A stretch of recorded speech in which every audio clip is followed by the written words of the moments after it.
want to talk about some of the amazing stuff that you're doing for the military.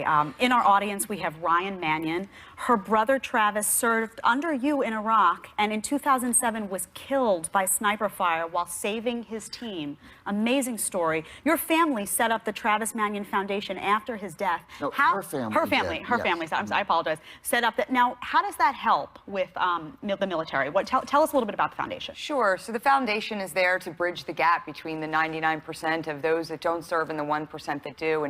And we use our veterans and families of the fallen to go out and inspire the next generation to not just serve their country, but be servant leaders right in their own backyards. Wow, that's a and Secretary Rumsfeld, you recently donated $500,000 to the Ryan's Foundation.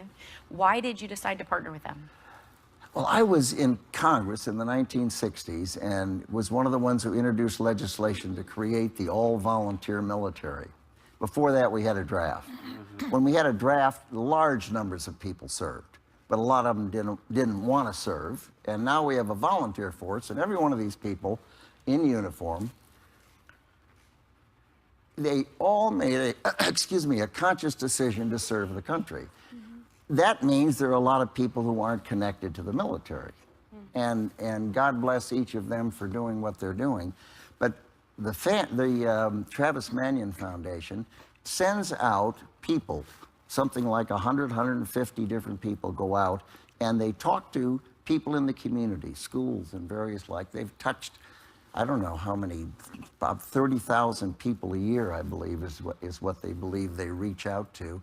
And talk with military people, military families, talking to people who don't have a direct relationship with the military. And we have the greatest armed forces in the world because of the all-volunteer force, in my view. And it would be really nice if we could make sure that we remind that in Washington. It would be really nice if we could remind Washington, who tends to cut the budget of the military, and our vets, which drives me crazy. But, you know, it's always good to see you. Thank you for coming. Okay. But you'll be back. We'll be back. We'll all be back.